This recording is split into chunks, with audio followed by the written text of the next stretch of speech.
कहानी शुरू होती है एक छोटे से कस्बे सीतागंज से, जहां जिंदगी ना तो तेज चलती थी ना बहुत धीमी। यहाँ के लोग अपने छोटे छोटे कामों में खुश रहते थे। सुबह साइकिलों की घंटियां और शाम को चाय की दुकानों की महक इस कस्बे की पहचान थी। इसी कस्बे में रहता था अरविंद मिश्रा। उम्र लगभग 38 साल।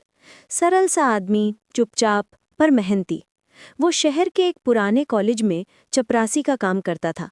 कॉलेज में आते जाते छात्रों को देखता, उनके हाथों में किताबें, बैग और सपने देखकर अक्सर मुस्कुराता था, पर अंदर से टूट जाता था, क्योंकि वो खुद कभी वही सपना पूरा नहीं कर पाया था।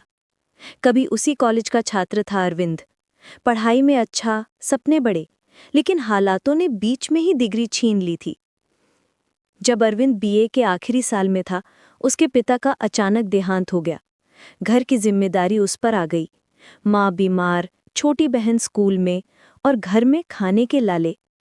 उसने सोचा, डिग्री बाद में, पहले रोटी जरूरी है। वो कॉलेज छोड़कर काम की तलाश में निकल पड़ा। कई जगह गया, किसी ने काम नहीं दिया। आखिरकार उसी कॉलेज में चपरासी की जगह खाली मिली, जहां वो कभी छात्र था। वो बोला, काम कोई भी छोटा नहीं होता। पर जब उसने यूनिफॉर्म पहनी और झाड़ू हाथ में ली, तो खुद को आईने में देखकर रो पड़ा। जिस क्लासरूम में कभी बैठता था, अब वही क्लासरूम वो साफ करता था। सालों बीत गए। अरविंद अब कॉलेज का पुराना स्टाफ बन चुका था। सब उसे अरविंद भैया कहते थे। वो बच्चों को पानी लाता, मेजें ठीक करता और कभी-कभी ब्लैकबोर्ड पर चौक भी रखता। हर साल जब नए छात्र आते, तो वो उन्हें देखकर सोचता, काश मैं भी अपनी पढ़ाई पूरी कर पाता। एक दिन उसने देखा कि एक नया प्रोफेसर आया है। नाम था राहुल वर्मा। बहुत ही विनम्र, पढ़ा लिखा और खुश मिजाज इंसान। वो सबका सम्मान करता था, यहाँ तक कि अरविंद को भी हमेशा सर कहकर बुलाता था। एक दिन अरविंद ने हंसते हुए कहा, सर, मैं तो बस झाड़ू लगाता हूँ, आप मुझे सर क्यों कहते हैं? राहुल मुस्कुराया, काम बड़ा या छोटा नहीं होता, नीयत बड़ी होती है। ये सुनकर अरविंद के अंदर कुछ बदल गया। उस रात घर जाकर उसने पुरानी अलमारी खोली, जिसमें उसकी अधूरी डिग्री की किताबें अब भी पड़ी थीं। उसने उन्हें झाड़ा और धीरे से कहा, अब वक्त आ गया है अरविंद, अब फिर से पढ़ाई शुरू करनी है। अरविंद ने फिर से पढ़ाई शुरू की। दिन में कॉलेज का काम करता और रात को दिए की रोशनी में किताबें खोलता। उसकी पत्नी नीरा पहले हंसी, अब इस उम्र में कौन पढ़ाई करता है? लेकिन जब उसने उसकी आंखों में वो पुरानी चमक देखी, तो बोली, अगर मन से चाहो तो मैं भी साथ दूंगी। धीरे धीरे पूरा घर बदल गया। बेटा उसका पाठ पढ़ने लगा और बाप किताबें पढ़ने लगा। कभी समय की कमी होती, कभी नींद आ जाती, कभी थकान हावी होती, पर उसने खुद से वादा किया था कि अब रुकना नहीं है। 3 साल की मेहनत के बाद अरविंद ने फॉर्म भरा। कॉलेज में ही प्राइवेट उम्मीदवार के रूप में परीक्षा दी। उसी कॉलेज में जहां वो रोज झाड़ू लगाता था, आज वो डेस्क पर बैठा था, उत्तर लिख रहा था। पसीना उसके माथे पर था, पर दिल में सुकून। वो सोच रहा था, आज मैं अपनी किस्मत खुद लिख रहा हूं। जब परीक्षा खत्म हुई, तो उसने ब्लैकबोर्ड को देखा और मन ही मन बोला, अब मैंने जिंदगी को जवाब दे दिया है।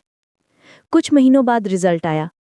कॉलेज के नोटिस बोर्ड पर उसका नाम सबसे नीचे लिखा था, Arvind Mishra, passed with 2nd division. वो मुस्कुराया, आंखें नम हो गईं। वो दौड़कर घर गया और नीरा को कहा, देखो, अब मैं सिर्फ चपरासी नहीं, ग्रेजुएट अरविंद मिश्रा हूँ। पूरा मोहल्ला उसके लिए ताली बजा रहा था। लोग जो पहले उसे सफाई वाला कहते थे, अब मास्टर साहब कहकर बुलाने लगे। पर अरविंद का सफर यहीं खत्म नहीं हुआ। वो अब बच्चों को पढ़ाने लगा, जो गरीब थे, जो फीस नहीं दे सकते थे। शाम को वो स्टेशन के पास बच्चों को बिठाकर पढ़ाता। धीरे धीरे 10 बच्चे हुए, फिर 20, फिर 50। अब लोग कहते थे, वो देखो, अरविंद सर आ गए। कई सालों बाद कॉलेज ने उसे सम्मानित किया, सर्टिफिकेट दिया, for inspiring the students with his dedication and courage. Stage पर खड़े होकर अरविंद ने माइक पकड़ा और कहा, कभी मैं यहाँ झाड़ू लगाता था, आज उसी जगह पर मुझे सम्मान मिल रहा है। इससे बड़ा सपना और क्या हो सकता है? भीड़ खड़ी होकर तालियां बजाने लगी। राहुल सर, जो उस वक्त प्रिंसिपल बन चुके थे, उनकी आंखों में गर्व था।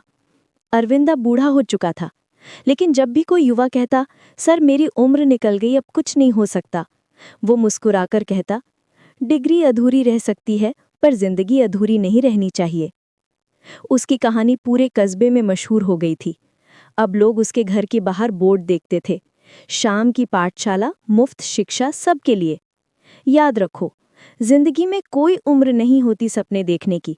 तभी हालात हमें गिरा देते हैं, कभी लोग हमें रोकते हैं, लेकिन असली हार तब होती है जब हम खुद से हार मान लेते हैं। अरविंद ने सिखाया, डिग्री नहीं मिली तो क्या, हिम्मत तो अब भी मेरे पास है। सोच बदलो, मेहनत करो, किस्मत को झुकते देर नहीं लगती।